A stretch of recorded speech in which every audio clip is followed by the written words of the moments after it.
तो फाइनली ढूंढ ही लिया आपने। हाँ, मुझे उम्मीद थी आप ढूंढ लोगे।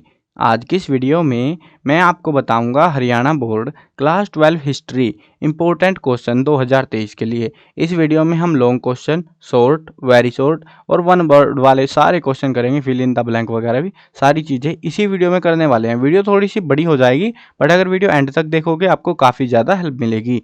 चलो शुरू करते हैं। मैं हूँ अजय और आप देख रहे हैं CCL क्लास। लेकिन वीडियो शुरू करने से पहले उन स्टूडेंट के लिए ये जानकारी है जिनको बस भाई बस क्वेश्चन देखने से क्वेश्चन ही पता लगाने कौन कौन से क्वेश्चन है, बाकी काम हम कर लेंगे। तो उनके लिए बता रहा हूँ, वेबसाइट है cclchapter.com।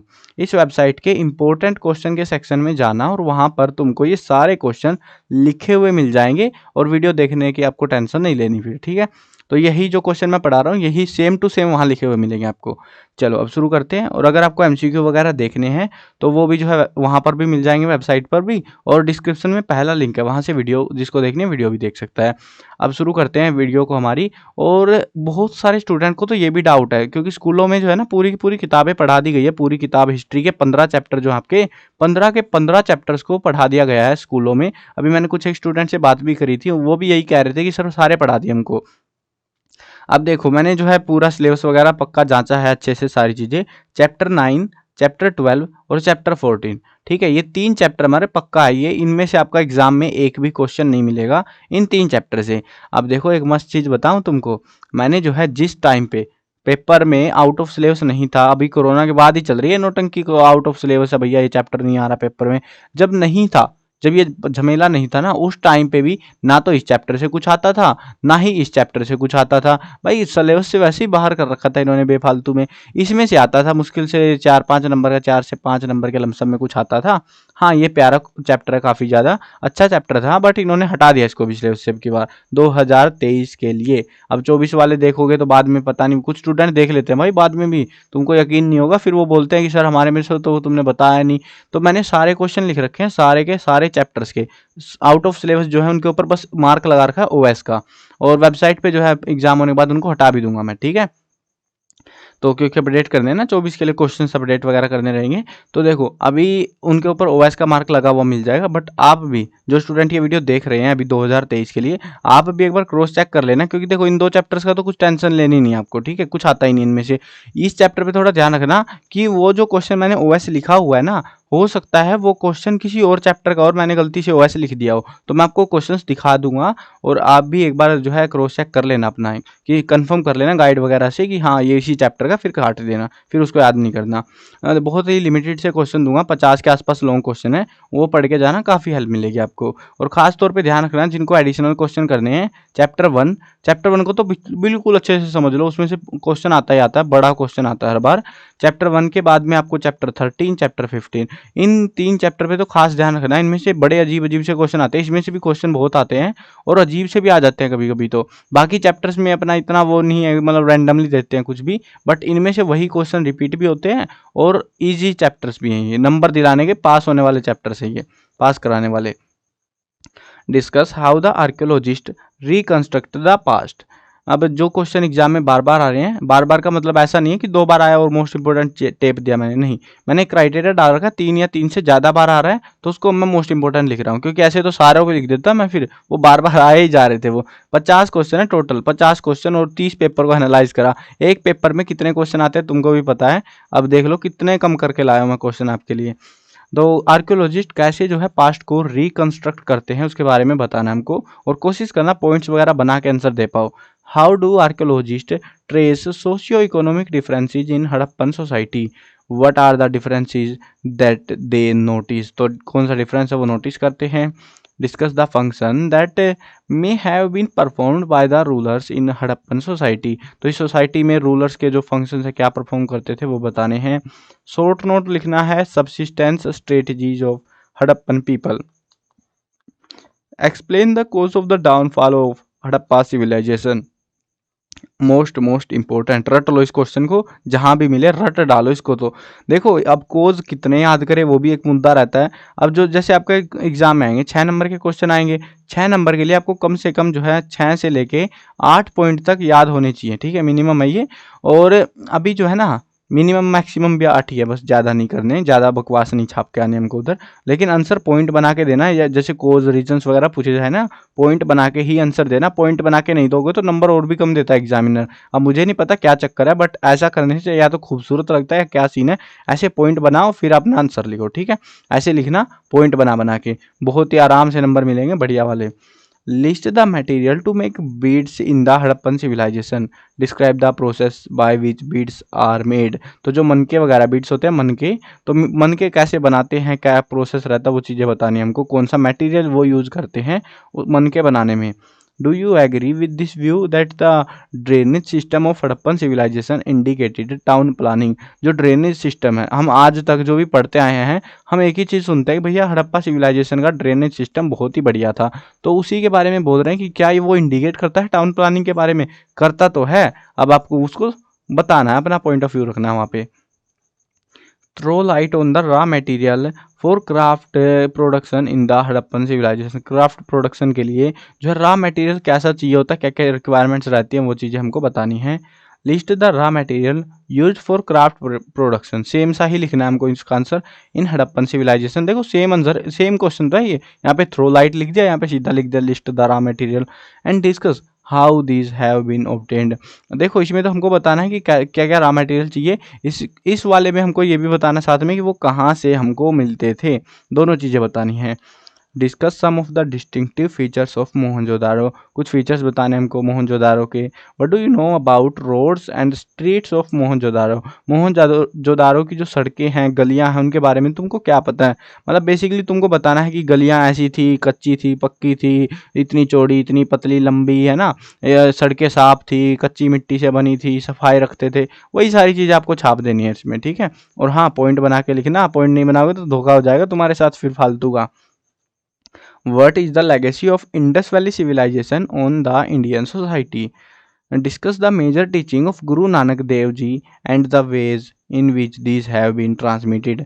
तो जो है मेजर टीचिंग बतानी है हमको गुरु नानक देव की, कि क्या क्या जो है उन्होंने ज्ञान दिया था हम लोगों को, और उसके बाद में जो है किस तरीके से उनको ट्रांसमिट किया गया।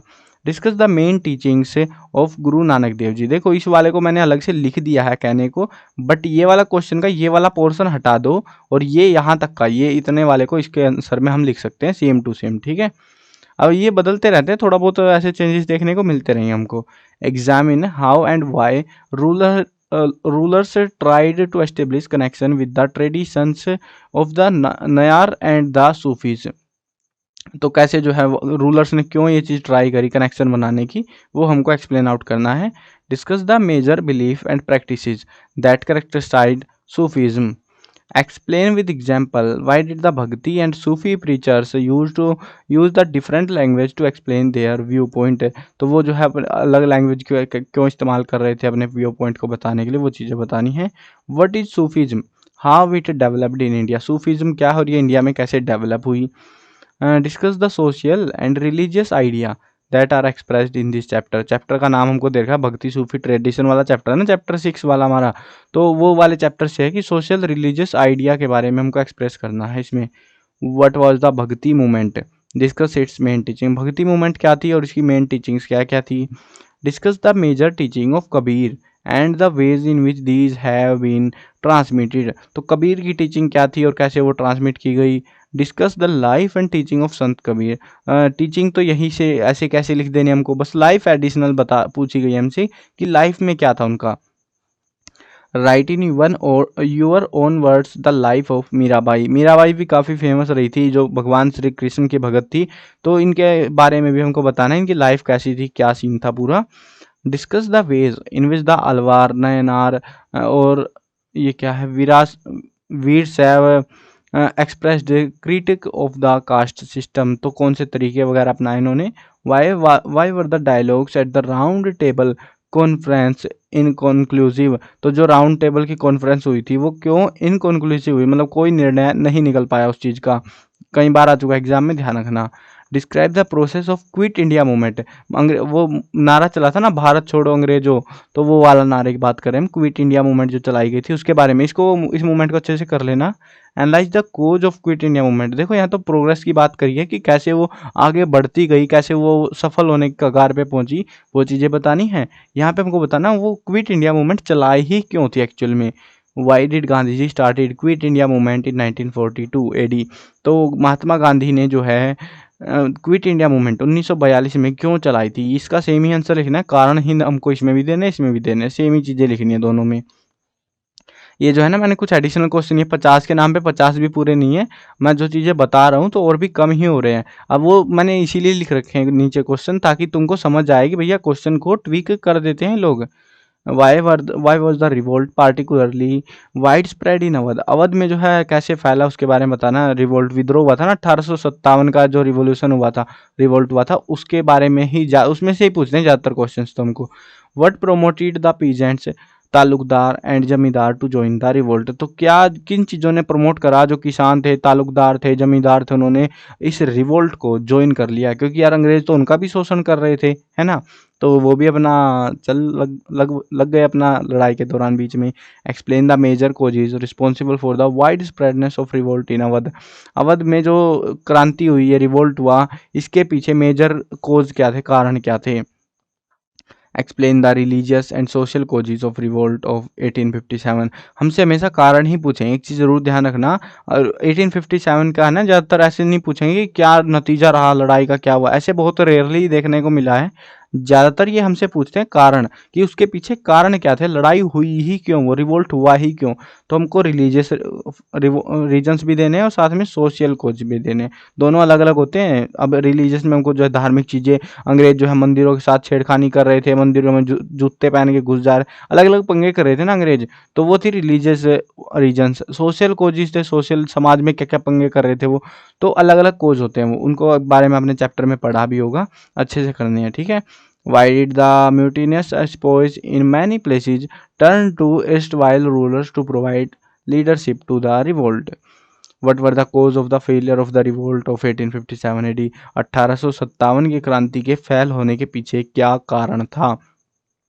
हुआ क्या, प्लान तो सही कर रखा था सबने मिला के कि भैया चलो एकदम से बैंड बजाएंगे, धप्पा लगाएंगे, लेकिन धप्पा तो लगा नहीं, उनको ही धप्पा लग गया और क्रांति फेल हो गई। मतलब प्लान से पहले ही एग्जीक्यूट कर दी गई एक जगह पे, और उससे अंग्रेजों को पता लग गया, भनक आ गई, कुछ लोगों ने वैसे ही बता दिया, अपने देश वालों ने दगा दिया था फिर बाद में।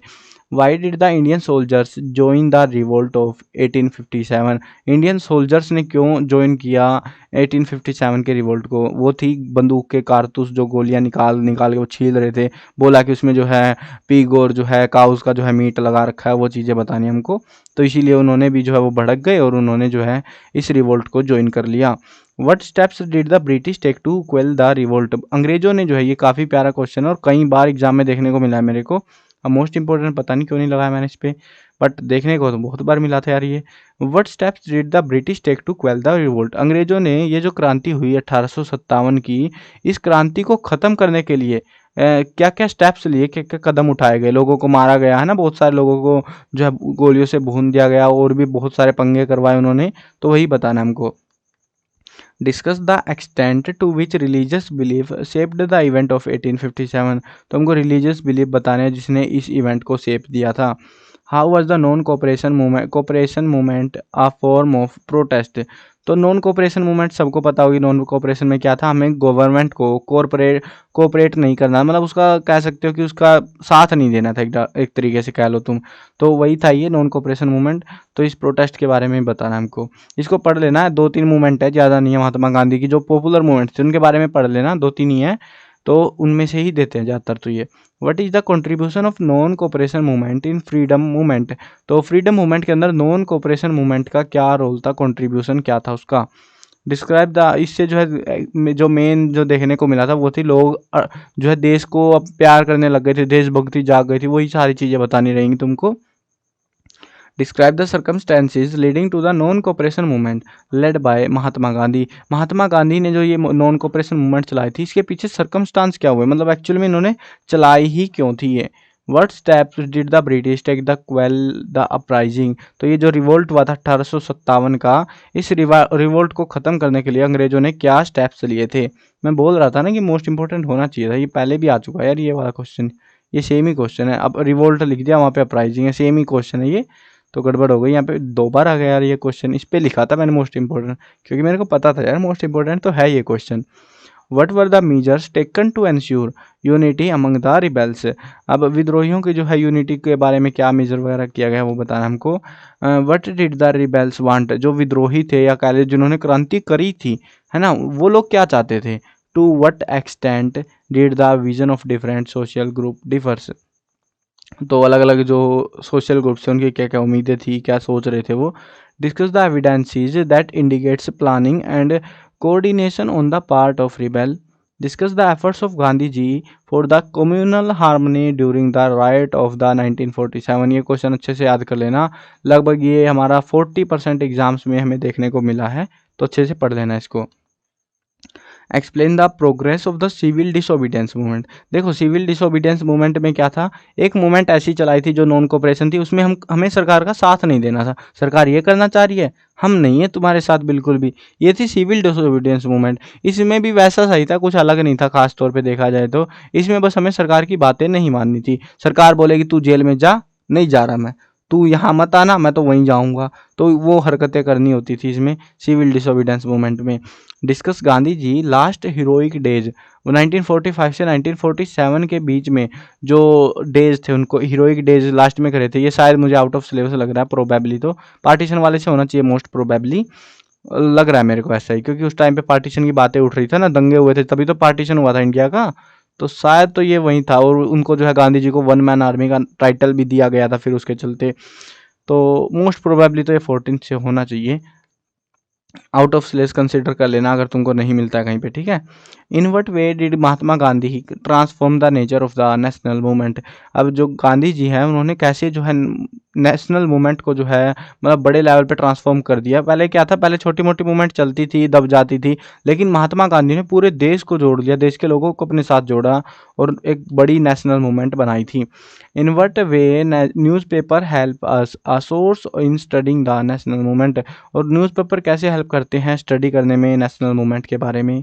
How and why the salt law. Salt law सबको पता होगा, दांडी मार्च हुआ था जो, उसके रिगार्डिंग है salt law. Become an important issue in the freedom struggle, क्योंकि सोल्ट जो फ्री में मिल रहा था उसके लिए भी अब टैक्स लेने लग गई थी अंग्रेजी सरकार, ब्रिटिशर्स, तो उसके चलते जो है और भी पंगे हुए फालतू फंड के, जो कि ज़रूरत ही नहीं थी उसके पैसे लेने की, और वो भी एक इम्पोर्टेंट इशू रहा स्ट्रगल की फ्रीडम के लिए। What do the private letters and autobiographies tell us about an individual। कि जो ऑटोबायोग्राफी है, प्राइवेट लेटर्स हैं, वो किसी इंडिविजुअल के बारे में क्या बताते हैं। How are these sources different from official account. जो ऑफिशियल स्टेटमेंट्स होती हैं, ऑफिशियल चीज़ें होती है ना, उनके अलावा अगर हम किसी का पर्सनल चीज़ें देखते हैं ना, उससे हमें उसका असली आइडिया लगता है कि भैया वो बंदा था कैसा एक्चुअल में, उसी के बारे में हमको बताना है इसमें। To which extent do you think that the architecture of mosque is in the subcontinent reflect a combination of universal ideal and local tradition. तो इसके बारे में हमको बताना है। अभी जो हमने पढ़े वो थे लॉन्ग आंसर टाइप क्वेश्चंस। अभी जो हम क्वेश्चन करने वाले हैं वो शॉर्ट आंसर टाइप क्वेश्चन। अब ये जो क्वेश्चन हैं जनरली 3 से 4 नंबर के बीच में आते हैं, अब की बार 3 नंबर के आ रहे हैं। देखो 3 से 4 मैं इसीलिए बोल रहा हूँ, कभी तो इनको 4 नंबर का कर देते हैं एग्जाम वाले, कभी 3 नंबर का कर देते हैं, वो उनकी मर्जी रहती है, लेकिन 3 से 4 के बीच में ही आते हैं। अब की बार 3 नंबर के आ रहे हैं, ठीक है। Explain any 4 difficulties faced by the epigraphist. Epigraphist जो लोग होते हैं उनको 4 डिफिकल्टी क्या क्या फेस करनी पड़ती हैं। Explain salient feature of Indian cities described by Ibn Battuta. Ibn Battuta के बारे में, इबन बतूता ने बहुत सारी जो है बातें कह रखी हैं इंडिया के बारे में, इंडियन कल्चर के बारे में, अलग अलग चीज़ों के बारे में। इबन बतूता पे बहुत सारी क्वेश्चंस देखने को भी मिलेंगे हमको, इवन कि ये चीज़ों के बारे में क्या कहा उसने, उसने इसके बारे में क्या कहा, ऐसे चलता रहेगा और ऐसे क्वेश्चन आते रहेंगे, पढ़ लेना इनको। सलाइंट फीचर बताने इंडियन सिटीज़ के जो कि इबन बतूता ने डिस्क्राइब करे थे। Why has been Ibn Battuta describe what has been Ibn Battuta describe about medieval Indian cities. तो मेडिवल इंडियन सिटीज़ के बारे में इबन बतूता ने क्या डिस्क्राइब करा। दोनों का आंसर सेम ही लिखना है, बस मैंने दिखाने के लिए लिख दिया कि भैया देखो ऐसे ऐसे, तुम देख के डर जाओगे अगर ऐसे क्वेश्चन को ऐसे दे दिया ना आपको, आप घबरा जाओगे, पहले सोचोगे नहीं कि क्वेश्चन में क्या पूछ रखा है। आपको जो है ना लेजिटली करना क्या होता है, आपको पहले क्वेश्चन को समझना होता है, शांति से समझोगे। इनमें से कई क्वेश्चन ऐसे होते हैं जिनको ट्विक करके वो दे देते हैं, बस उससे ज़्यादा मेहनत नहीं करते वो लोग।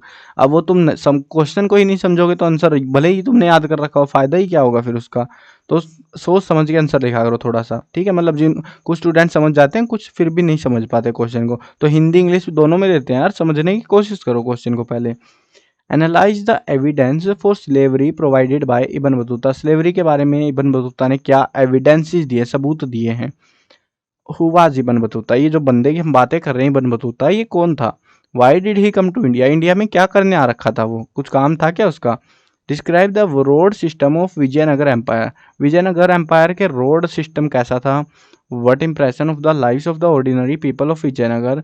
कैन यू कुल फ्रॉम, ये क्या हो गया, कुल फ्रॉम क्या होता है, कोल होना चाहिए मोस्ट प्रोबेबली, तो call from the various description in the chapter. तो चैप्टर में जो है अलग अलग चीज़ें हैं उनके बारे में, उससे आप विजयनगर का क्या विजयनगर के जो लोग थे, आम लोग थे, ऑर्डिनरी पीपल थे, उनकी ज़िंदगी कैसी थी, आप कैसा आइडिया लगा रहे हो उस चैप्टर से।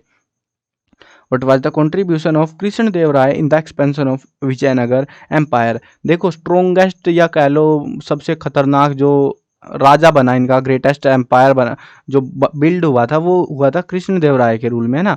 तो इन्होंने जो है सबसे मतलब ताकतवर योद्धा थे वो, एक्सपेंशन करा, ऑब्वियस सी बात है। तो सबसे बड़ा अगर कंट्रीब्यूशन देखा जाए तो वो इन्हीं का था, विजयनगर एम्पायर को पूरा बिल्ड करने में, है ना।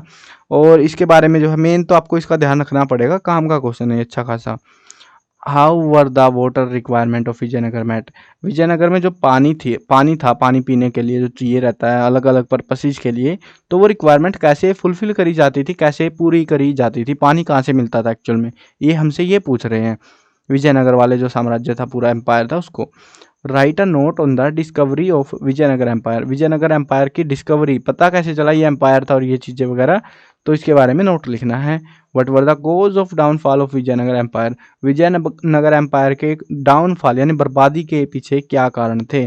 ज़्यादातर जो आप देखोगे ना, बहुत ही कॉमन देखने को मिला है, मैंने आज तक जितनी हिस्ट्री पढ़ी है वो ये है कि ज़्यादातर जो राजपाट थे, ज़्यादातर जो एम्पायर्स थे, उनके जो मतलब बाद की जो पीढ़ियाँ थी, वो जो राजा बने बाद वाले, वो बहुत कमज़ोर निकले, उनसे पूरी सल्तनत संभलने में नहीं आ रही थी। एक आध केस में हुआ है कि वो जो है पियक्कड़ और नशेड़ी निकले, नहीं तो ज़्यादातर उससे वो संभल मतलब बहुत ही नालायक निकले, वो उनसे संभल नहीं पा रही थी सिस्टम, और इसी वजह से कोई भी मुँह उठा के उनसे छीन ले जा रहा था, और इसी वजह से ज़्यादातर मेजोरिटी ऑफ द जो एम्पायर्स थे वो बर्बाद हुए थे।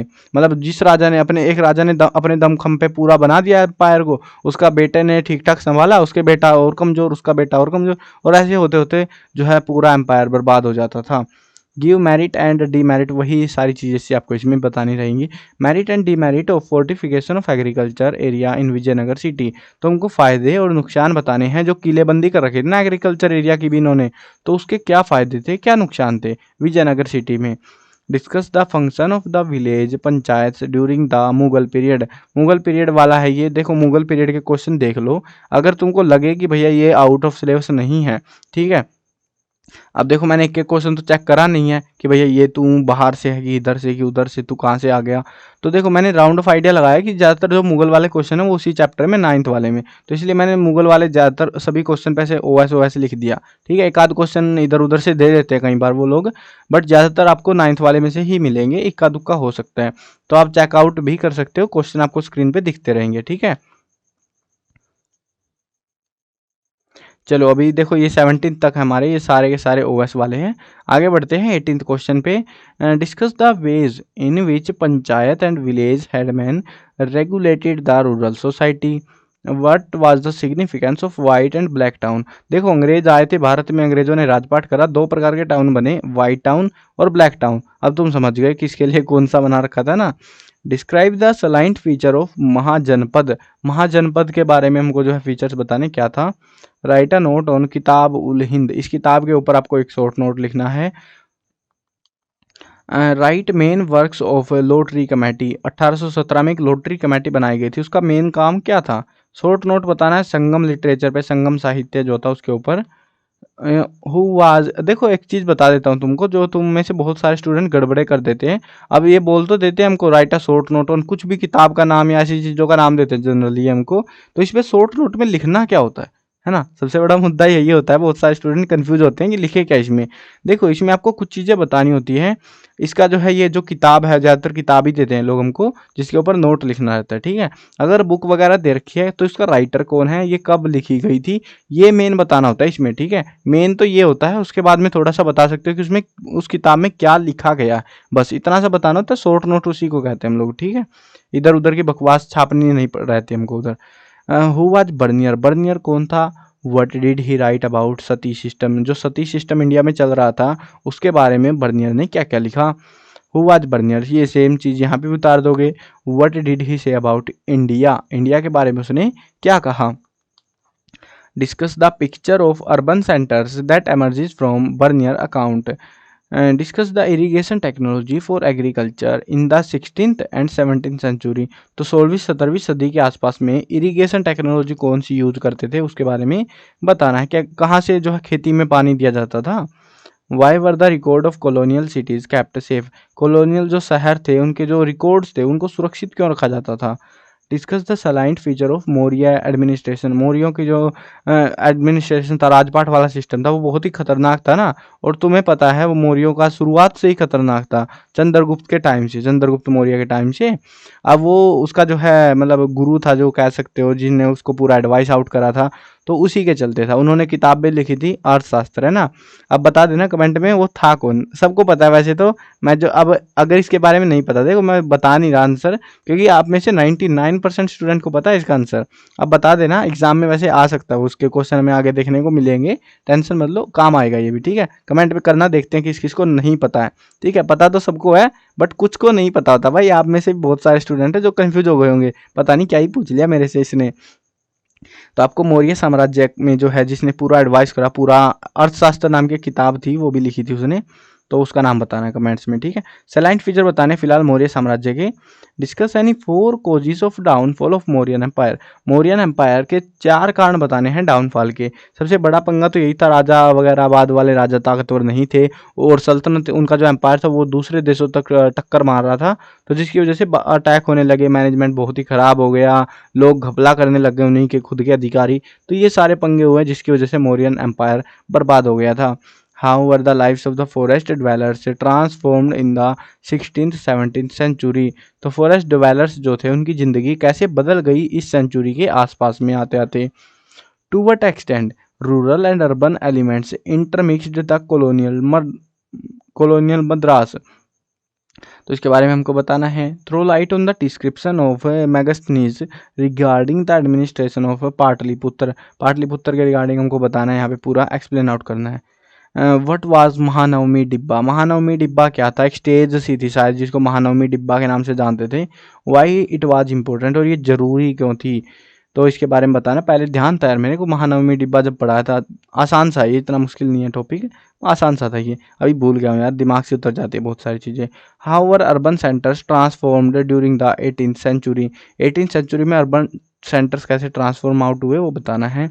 ब्रीफ नोट लिखना है। Burial system of Harappan era, Harappan era Harappa सभ्यता थी जो, उसमें लोगों को दफनाया कैसे जाता था उसके बारे में बताना। मतलब उनकी जो थे ना, ज़्यादातर के जो सिर थे हमको ऊपर नॉर्थ की साइड में देखने को मिले, पैर जो है हमको, ये 2 पैर बना देते हैं, एक पैर हो गया तो ये 2 हो गए। अब ये साउथ की साइड मिलते थे, साथ में मटके वटके दबा देते थे, है ना।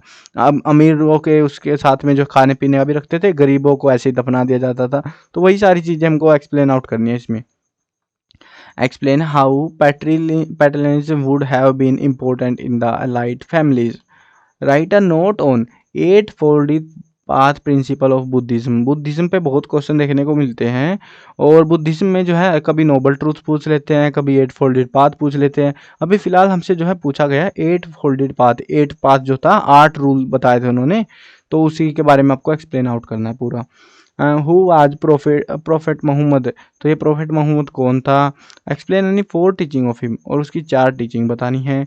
आइन Akbari is a very important source in the writing of agriculture history, discuss it, इसके बारे में हमको डिस्कस करना आइन अकबरी के बारे में।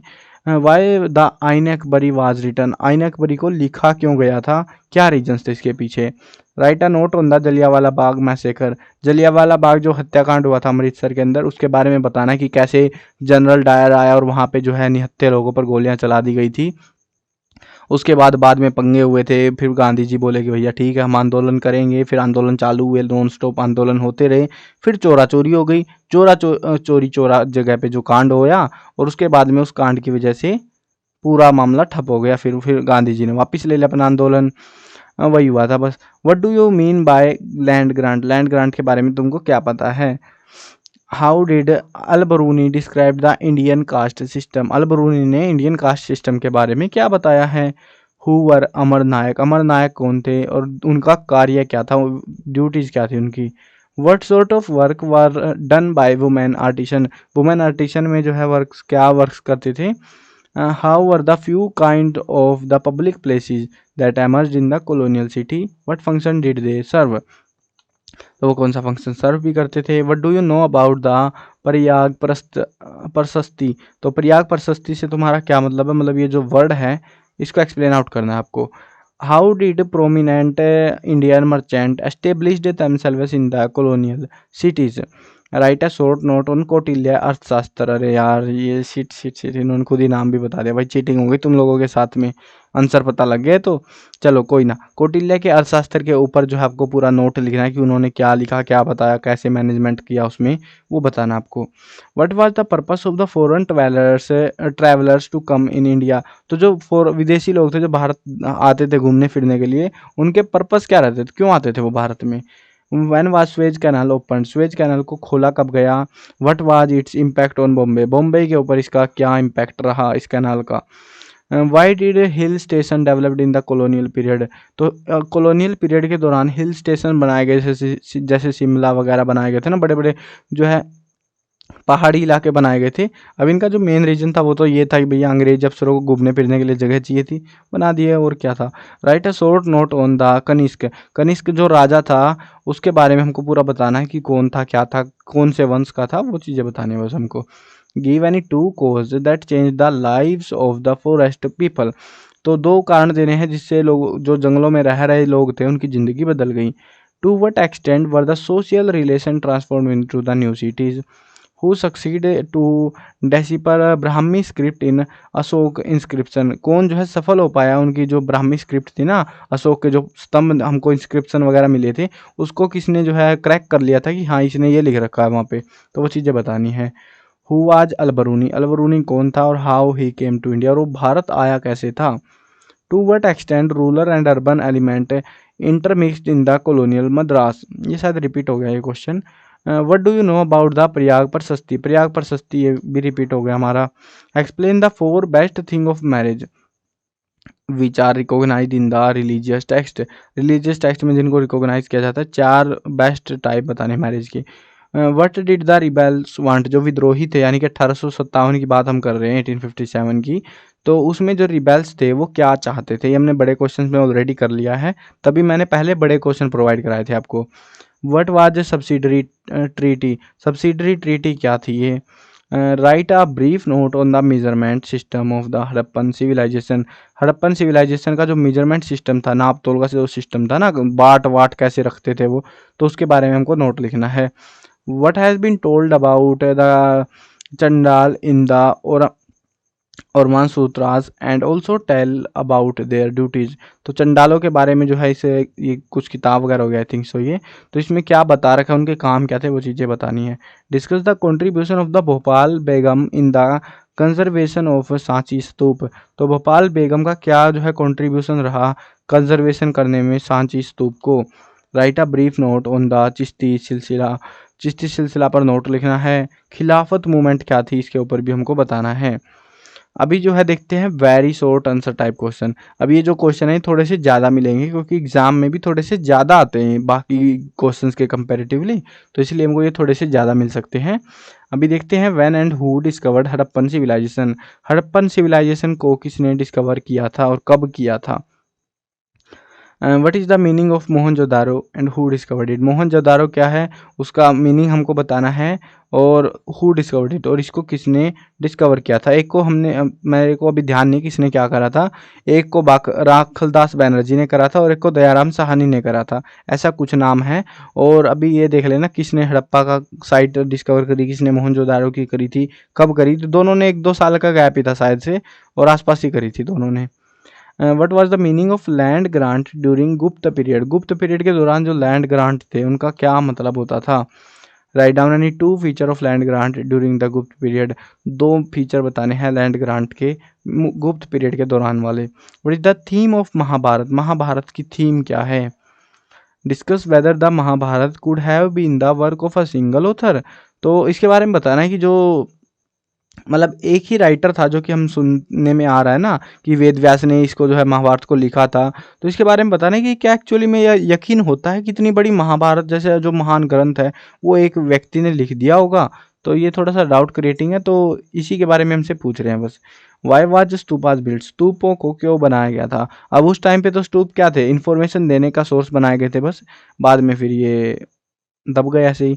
What was the purpose of foreign travellers to come to India, जो विदेशी लोग थे जो भारत घूमने आते थे उनके पर्पस क्या रहते थे। ये हमने 3 मार्क्स में करा ना, अभी ये जो है 2 मार्क्स में भी दे देते हैं, कभी कभी ऐसे चलता रहता है, कभी 2 मार्क्स वालों को जो है 3-4 मार्क्स वाले में दे देते हैं, कभी उधर वालों को इधर दे देते हैं।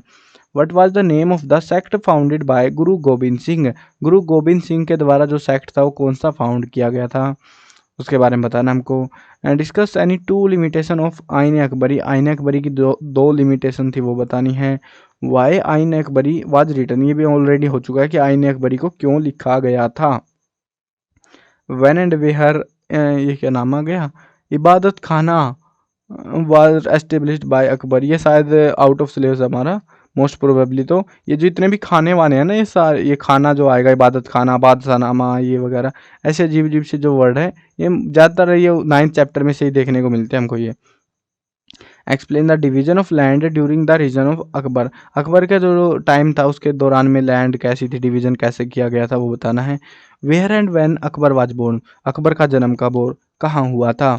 What was the sulh i kul policy of Akbar, ये जो सुलह ई कुल है ये पॉलिसी के बारे में बताना जो अकबर ने लेके आया था। ये जो ज़्यादातर मेरे को तो ऐसा फील आ रहा है कि अकबर वाले भी और ज़्यादातर जो मुगलों वाले हैं ना, ज़्यादातर आउट ऑफ सिलेबस ही मिलेंगे, इक्का दुक्का होगा जो रिपीट हो सकता है।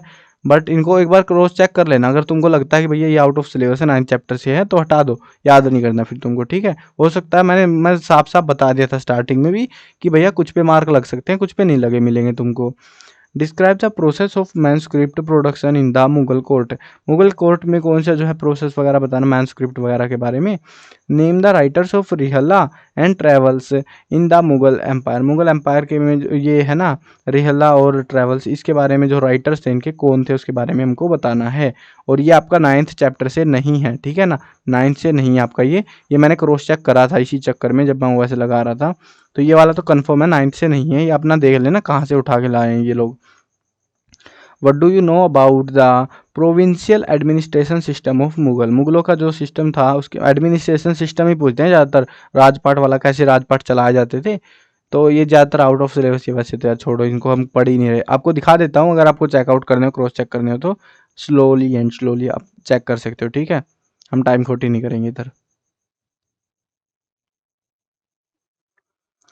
तो ये थे हमारे क्वेश्चन जो कि हमारे कुछ आउट ऑफ सिलेबस वाले थे, मैंने सारे दिखा दिए आपको धीरे धीरे करके, ताकि अगर किसी को करने भी हो तो कर लो भाई, कोई दिक्कत नहीं मेरे को। What is the meaning of ryotwari, ryotwari का मतलब क्या है।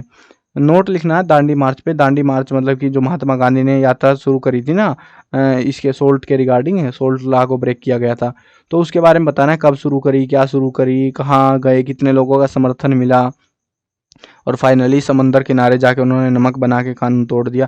तो वो सारी चीज़ें बतानी है इस दांडी मार्च में, ठीक है, शॉर्ट में बतानी बेसिकली आपको। लेकिन ये briefly describe the burial of Harappan culture, burial यानी दफनाया जाता था जो लोगों को, उनका जो है क्या कल्चर था, उनका जो हेड था वो नॉर्थ में रखते थे, टांगे साउथ में रखते थे, साथ में मटके वटके भी दफना देते थे, वही सारी चीज़ें बतानी है आपको। ये 3 नंबर में भी आया था ना, अभी 2 नंबर में भी आ गया। Write any two causes of decline of Harappan civilisation, 6 number का क्वेश्चन हम करके आए थे डिक्लाइन के रिगार्डिंग, अब दो ही रीजन पूछ रहे हैं अब तुमसे। What do you know about the roads in the Harappan civilization, roads के बारे में तुमको क्या पता है हड़प्पन सिविलाइजेशन में। Write any 3 method of irrigation prevalent in Harappan civilization, 3 तरीके बताने हैं सिंचाई के इरिगेशन करने के हड़प्पन सिविलाइजेशन में।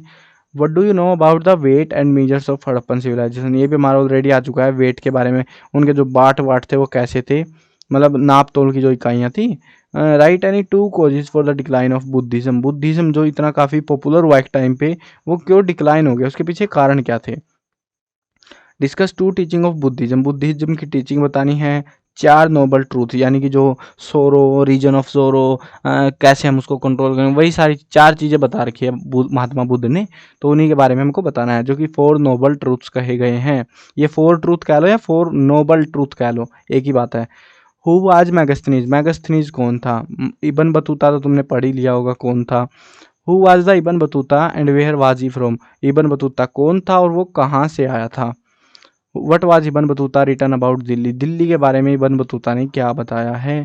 What has Ibn Battuta written about Indian postal system. Indian postal system के बारे में क्या बताया है। दौलताबाद के बारे में इब्न बतूता ने क्या लिखा है।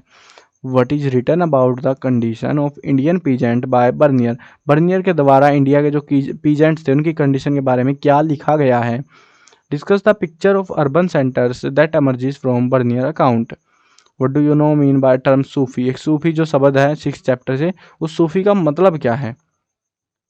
What do you know about the mansabdari system. Mansabdari system क्या है। What were the sources of the livelihood of the Paharia people. उनकी ज़िंदगी का जो है सोर्स क्या था, मतलब कि ज़िंदगी दिनचर्या चलाने का, खर्चा पानी चलाते हैं ना, खाना पीना क्या, कैसे ज़िंदगी चलती थी उनकी। तो पहाड़िया पीपल जो थे उनका कैसे गुजारा होता था, वही सारी चीज़ें बतानी आपको। सोर्सेज क्या थे। वाई, ज़्यादातर फॉरेस्ट वगैरह से ही लेते थे वो लोग। Why were the Paharia use to attack on the plain areas. Paharia जो लोग थे वो प्लेन एरियाज पर हमले क्यों करते थे। What was the shifting cultivation practised by the Paharia people. तो शिफ्टिंग कल्टीवेशन के बारे में ही पूछ रहे हैं हमसे, जो पहाड़िया लोग करते थे, जिसमें बेसिकली वो लोग जंगल के कुछ एरिया को साफ करते थे, थोड़े से एरिया को, और जला देते थे फिर उसको, या फिर साइड में फेंक देते थे, फिर खोदते थे उसको मिट्टी को, और उसके बाद में जो है वहाँ पे फसल उगाते और अगले साल फुर फुर हो जाते, वहाँ से उड़ जाते और दूसरी जगह जाके यही सेम प्रोसेस करते, और ऐसा ही चलता रहता। उसको कहते थे shifting cultivation. Why did Gandhi ji withdraw non cooperation movement. Non cooperation movement को गांधी जी ने विड्रॉ क्यों कर लिया। एक कांड हो गया था, सबको पता है क्या हुआ था। थाना जला दिया, 21 लोग उसमें शायद मार दिए गए थे भारतीय लोगों के द्वारा, अंग्रेजों के अधिकारी थे वो कुछ। तो उसके चलते महात्मा गांधी ने इस पूरे जो नॉन कोऑपरेशन मूवमेंट जो चल रही थी उसको वापस ले लिया था। What was Gandhi ji meaning of non cooperation. Non cooperation का मतलब क्या था, यानी कि सरकार का समर्थन, सरकार की मदद तो नहीं करनी किसी भी काम में। Write a short note on the Gandhi Irwin pact. Gandhi Irwin pact के ऊपर एक नोट लिखना है। गांधी इरविन के बीच में समझौता हुआ था। Why did Mahatma Gandhi want to make Hindustani the national language. Mahatma Gandhi इस लैंग्वेज को, हिंदुस्तानी को, नेशनल लैंग्वेज क्यों बनाना चाहते थे। Why is Mahatma Gandhi called as father of nation. Mahatma Gandhi को फादर ऑफ नेशन क्यों कहा जाता है। Mention any two principle of Ashoka religion. Ashoka religion के 2 प्रिंसिपल बताने हमको। Write a short note on the historical importance of Ashoka inscription. Ashoka के जो अभिलेख वगैरह मिले हैं उनकी हिस्टोरिक इंपॉर्टेंस क्या है, वो उस टाइम ड्यूरेशन की जो है ना हमको सारी डिटेल दे देते हैं, जो कि बाकी कहीं नहीं मिलते हमको, तो इस वजह से ये काफ़ी ज़्यादा इंपॉर्टेंट रहते हैं। विच टू सब sect emerge after the division of Jainism. तो जैनिज्म के जो है एमर्ज होने के बाद में 2 सब सेक्ट क्या बने वो बताने हैं। What do you mean by the word Jain. Jain का मतलब क्या है। जैन का मतलब होता है विक्ट्री, यानी कि कॉन्कुरर ओवर सेंसिस। तो इसको जो है ये जैन का एग्जैक्ट मतलब होता है। Which two cults emerged after the division of Jainism. How Islam started in India. India के अंदर इस्लाम कैसे स्टार्ट हुआ। Describe any two teaching of Islam. इस्लाम की 2 टीचिंग्स बतानी है। What do you know about the Mahalwari system.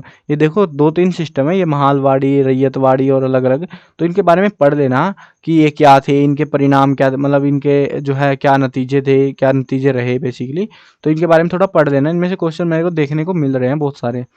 How small cities और towns were different from villages.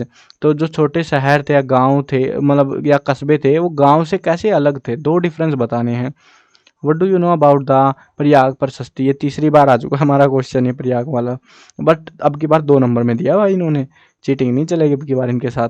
Right any 2 feature of family system in India. 2 feature बताने family system के। What do you know about the Dargah of गरीब नवाज।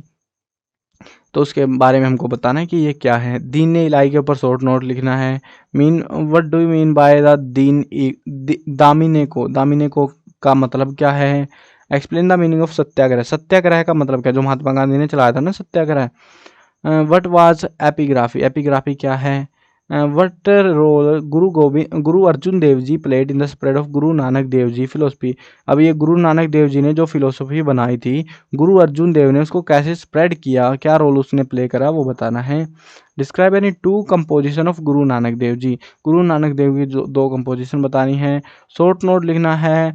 ये क्या है, शाहजहाँ पे, ये तो आउट ऑफ सिलेबस है यार हमारा। What is the meaning of Diwani. Diwani का मतलब क्या होता है, एक्चुअली में जो टैक्स होता है ना, टैक्स कलेक्ट करना, उसको हम दीवानी बोलते थे उस टाइम पे। अब जैसे बक्सर की लड़ाई हुई, वार ऑफ बक्सर हुई, पहले प्लासी की लड़ाई हुई, उसके बाद बक्सर की हुई, 1757 की मैं बात कर रहा हूँ।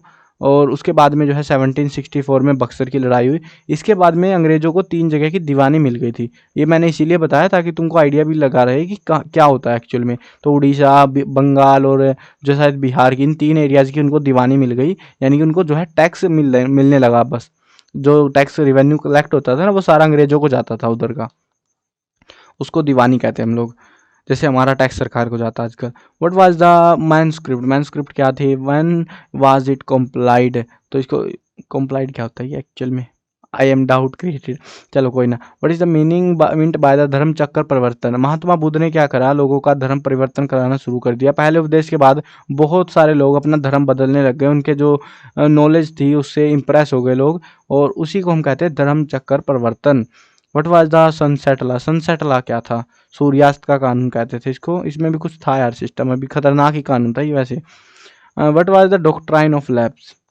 How many list are there in the constitution of India. India के कॉन्स्टिट्यूशन में कितनी लिस्ट हैं, उनके नाम भी हमको साथ में बताने हैं। हु वाज हरिसेन, हरिसेन कौन था, ये राजा था एक, उसके बारे में बताना है ये। Write down any 2 reasons that change the life of forest people. 2 reason देने हैं जिन्होंने फॉरेस्ट जो पीपल थे उनकी ज़िंदगी बदल दी। Discuss the battle fought by Babur in India, ये आउट ऑफ सिलेबस ही लग रहा है मेरे को ये वाला। ज़्यादातर मुगलों वाले आउट ऑफ सिलेबस ही है यहाँ, ज़्यादातर क्वेश्चन इक्का दुक्का होगा जो मतलब नहीं होगा। हाँ, क्योंकि एक और चैप्टर है मुगलों वालों के रिगार्डिंग, उस चैप्टर से मिला लेना बस, वहाँ है तो है, नहीं तो नहीं है फिर तो। Discuss any 2 feature of the permanent settlement in Bengal. Permanent settlement लगाई गई बंगाल के अंदर, उसके 2 फीचर बताने हैं। रोल टैक्ट क्या था, रोल टैक्ट भी खतरनाक ही था वैसे, बड़े पंगे वैसे रोल टैक्ट पे, बट अभी ध्यान नहीं आ रहा क्या था। Write a short note on the gold coin, gold को ये कैसा नोट लिखवा रहे हैं हमसे, गोल्ड कॉइन के ऊपर बता दो भाई, ये शॉर्ट नोट लिख दो। हु वाज अलबरूनी, अलबरूनी कौन था। 2 problem faced by him, 2 problem बताने जो उसने फेस करी थी।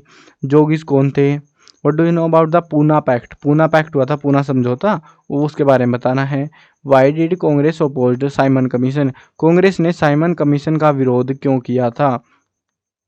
Right any 2 cause of the downfall of Mauryan empire, Mauryan empire के जो है डाउनफॉल के 2 रीजन देने हैं। पहले हमसे 4 रीजन पूछे थे 3 नंबर वाले में, अब वो कर लोगे तो यहाँ तो अपने आप ही हो गया। Write any 2 features of the Gandhara style of sculptures. Write a short note on Rihla, Rihla के ऊपर नोट लिखना है। हाउ द खालसा पंथ वाज एस्टेब्लिश, खालसा पंथ कैसे एस्टेब्लिश हुआ। डिस्कस औरंगजेब रिलीजियस पॉलिसी, ये भी मुझे आउट ऑफ सिलेबस से लग रहा है औरंगजेब वाला। बर हाँ देखो, ध्यान रखना, क्रॉस चेक कर लेना अपना, जिन पे भी वो वैसे लिखा हुआ है नहीं लिखा हुआ है। अगर आपको लग रहा है 9th चैप्टर से है, बाकी चैप्टर में इतने खास नहीं मिलेंगे, 9th वाले में से मिलेंगे ज़्यादातर तुमको। तो अगर वो लग रहा है तुमको तो अपना क्रॉस चेक करके उसको काट लेना, ठीक है। अब ये मत बोलना कि सर आपने बताया नहीं भैया, ये तो आउट ऑफ सिलेबस था, लोचे हो गए, ये तो हमने फालतू में याद कर लिया। आप जब याद करोगे गाइड में मिलेगा या नहीं मिलेगा, 2 ही काम होंगे। अगर वो 9th चैप्टर में मिल रहा है तुमको तो काट दो उस पर्सन को, क्योंकि वो याद नहीं करना फिर, ठीक है। What is the significance of Lahore session of 1929, Lahore के अंदर जो है सेशन हुआ था 1929 में, उसकी क्या सिग्निफिकेंस थी, महत्व क्या था। Name any 4 big cities of Indus valley civilisation, 4 नाम बताने, इतने सारे थे, हड़प्पा, मोहनजोदड़ो, कालीबंगा, लोथल, है ना। When and where the ryotwari system was adopted, ryotwari system को कब और कहाँ पर अडोप्ट किया गया। शॉर्ट नोट लिखना है, अहमदाबाद मिल स्ट्राइक जो हुई थी उसके ऊपर नोट लिखना है हमको। Right any 2 main features of the houses of Mohenjodaro, Mohenjodaro के जो घर थे उनके 2 फीचर बताने। फीचर के नाम पे बहुत सारे फीचर थे भैया, उनके घरों में आंगन होता था, कुएं, अमीर लोगों के घरों में वेल्स भी होते थे, 2 मंजिला घर होते थे ज़्यादातर, घर के दरवाजे गली में खुलते थे, और भी बहुत सारी चीज़ें, घर पक्के होते थे, पक्की ईंटों के बने होते थे, वगैरह वगैरह, बहुत सारे फंक्शन हैं, 2 बता पूछे हमसे तो। Name the capital of Mauryan empire, Mauryan empire की जो कैपिटल थी मगध थी, तो उसके बारे में बताना, उसका नाम बताना basically. Right the name of the province, province का जो है नाम, प्रोविंस को उस टाइम पे कुछ और कहते थे, उसका नाम क्या था। Any 4 centres of Mauryan, Mauryan के 4 सेंटर के नाम भी बताने हैं। ये मेरे को गड़बड़ लग रही है इस क्वेश्चन में, कुछ कहीं पे लोचा लग रहा है मेरे को। यहाँ पे मेरे को ऐसा लग रहा है ये क्वेश्चन ये बीच में आना चाहिए था। Right the name of any 4 centres of Mauryan, Mauryan province, ऐसा कुछ होगा। ये 4 सेंटर्स के नाम बताने थे, ऐसा कुछ होगा, 4 प्रांतों के नाम इसके। ये यहाँ पे घुसना चाहिए था, बीच में लोचा हो गया कुछ क्वेश्चन में। चलो मैं इसको क्रॉस चेक कर लूँगा। What do you mean by the 3 jewels, 3 jewels का क्या मतलब है। What were chronicles and why were they written, chronicles क्या थे और इनको क्यों लिखा गया। Who was John Marshall, John Marshall कौन था। Write any 2 principle of Ashoka dharma, Ashoka धर्म जो था उसके 2 प्रिंसिपल बताने हैं। एक्चुअली ये बुद्ध धर्म की बातें कर रहे हैं हम। What do you know about the गरीब नवाज दरगाह, तो ये जो दरगाह है इसके बारे में तुमको क्या पता है। What do you know about the Poona Sarvajanik Sabha, इसके बारे में तुमको क्या पता है। Write any 2 feature of the script of Indus valley civilisation, इसकी जो स्क्रिप्ट थी उसके 2 फीचर बताने हैं। कौटिल्य कौन था, ये वही था चाणक्य के उसमें जो है मौर्य काल में, जिसकी मैं बात कर रहा था ना। चाणक्य काल में कह रहा हूँ, खुद ही चाणक्य थे। तो describe any 2 problems which were faced by the Al Biruni in writing about the account of India, तो 2 प्रॉब्लम्स बतानी जो अल बिरूनी ने फेस करी। What is the difference between मुरीद एंड मुर्शीद, ये 2 वर्ड हैं, इनका दोनों का डिफरेंस क्या है। जिस मुरीद किसको कहते थे, मुर्शीद किसको कहते थे। हु आज खुद कास्ट, 2 टाइप के लोग थे, कुछ होते थे खुद कास्ट, कुछ को कहते थे हम पाही कास्ट। दोनों की डेफिनेशन याद कर लेनी है साथ में। What were period of the Aurangzeb reign, तो जो है पीरियड क्या था औरंगजेब का जो शासनकाल वगैरह था। What steps were taken by the company to control the zamindars, जमींदारों को कंट्रोल करने के लिए कंपनी यानी कि ईस्ट इंडिया कंपनी की बात कर रहे हैं, तो क्या स्टेप्स लिए थे उसने। बादशाह नामा, ये तो पक्का 9th चैप्टर से आउट ऑफ सिलेबस है ये। व्हाट इज द ये क्या है, सिग्निफिकेंस क्या होते हैं। Significance of Lahore session of 90, ये फिर से रिपीट हो गया। Mention any 2 duties of Amar Nayaka, Amar Nayaka की 2 duty. Mention any 2 military reasons for the revolution of 1857, 2 military reason दे रहे हैं। पहला, लोगों के इंडियन जो लोग थे उनके साथ भेदभाव। दूसरा, जो कारतूस आए थे, नई गोलियां आई थी जो कि जिनके अंदर बोल रहे थे पिग और जो है काऊ का जो है मीट लगा हुआ है, जो उनकी फैट वगैरह इस्तेमाल कर रहे हैं वो चीज़ें। तो ये ही 2 रीजन थे जिसकी वजह से, मेन रीजन तो कि जिसकी वजह से रिवोल्ट हुआ था, मतलब मिलिट्री की साइड से। और भी बहुत सारे पंगे थे, कई सारे रीजन थे। अभी देखते हैं 1 मार्क्स के क्वेश्चन, कुछ के आंसर मैं भी बता दूंगा ताकि आपको थोड़ी हेल्प मिले, आंसर ढूंढने ना पड़े। What were the script of Harappan civilisation, Harappan civilisation की स्क्रिप्ट क्या थी। Which metal was not known to Harappan people, वो थी आयरन, लोहे के बारे में उनको कुछ नहीं पता था बेचारों को। Mention any 2 archaeological site of Harappan civilisation located in Haryana, Haryana की 2 साइट बतानी है हमको, 2 के बजाय है ना 4-5 साइटें हैं मेन। तो अभी मेरे को तो ध्यान नहीं है एग्जैक्टली, भूल गया हूँ मैं, बट आसान ही थी, ज़्यादा मुश्किल नहीं थी। तो ये पढ़ लेना, हड़प्पा हरियाणा के अंदर खासतौर पे ध्यान रखना, आती है ये।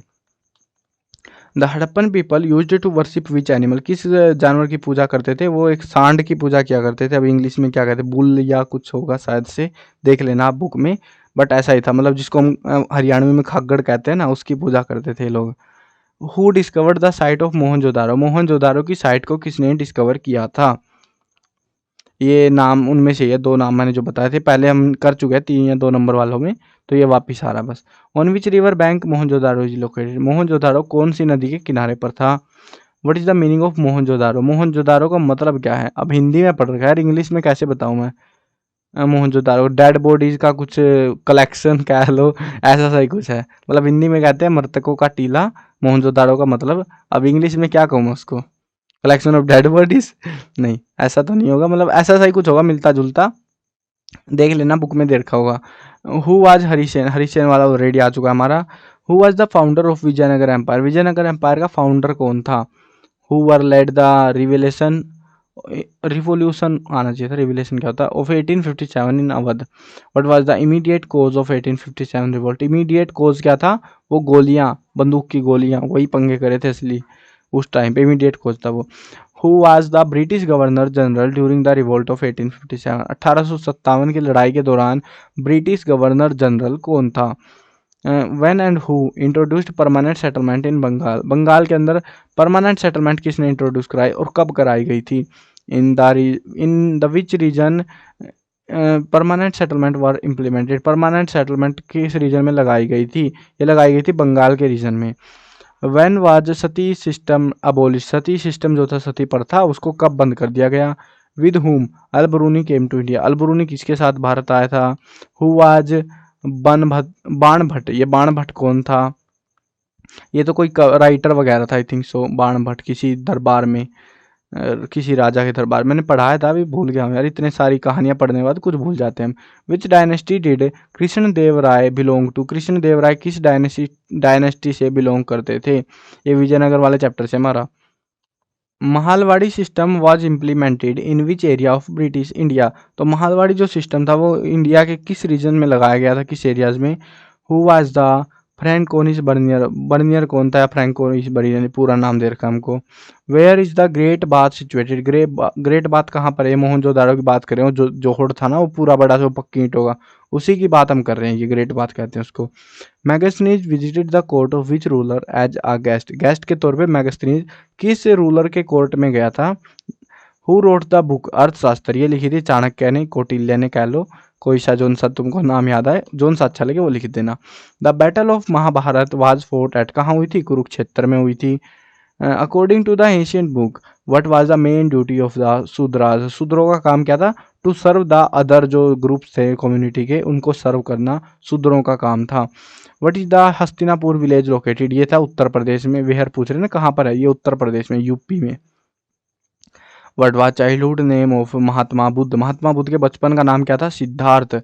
सिद्धार्थ, सिद्धार्थ, स्पेलिंग भूल गया मैं। सिद्धार्थ है वैसे हिंदी में, इंग्लिश में सिद्धार्थ ही रहेगा। Ancient Buddhist books were written in which language. Ancient Buddhist जो किताबें हैं वो किस लैंग्वेज में लिखी गई थी? अब मुझे कंफर्म तो नहीं है, मोस्ट प्रोबेबली प्राकृत होनी चाहिए, मतलब इंग्लिश में क्या कहते हैं मुझे नहीं आइडिया इसका। What do you mean bye, क्योंकि यार सारी जगह तो हिंदी हिंदी में पढ़ता रहता हूँ, बुद्ध की जितनी कहानियां मैंने पढ़ाई है ना अभी तक, हिंदी में ही पढ़ाई है ज़्यादातर मैंने, इंग्लिश में आती नहीं है कहीं पे, हिंदी में देते हैं। अब ये हिंदी की नई किताबें इंट्रोड्यूस कराई थी ना, नैतिक शिक्षा, उसमें भी दे रखी थी हर क्लास में, बुद्ध की कहानी हर क्लास में चिपका रखी थी।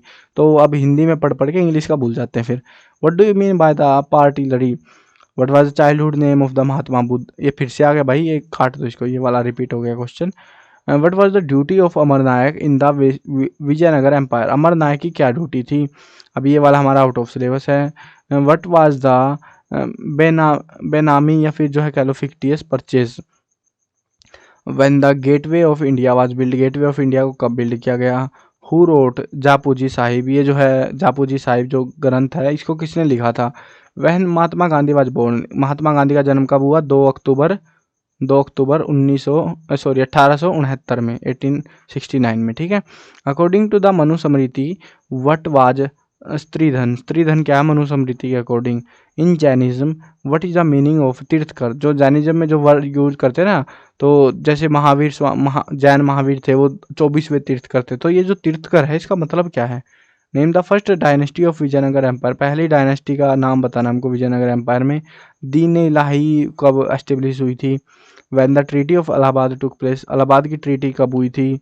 What was the meaning of word black town. ये तो तुमने ऑलरेडी कर लिया था ना, white town versus black town, उसमें से आराम से इजी समझ आ गया होगा।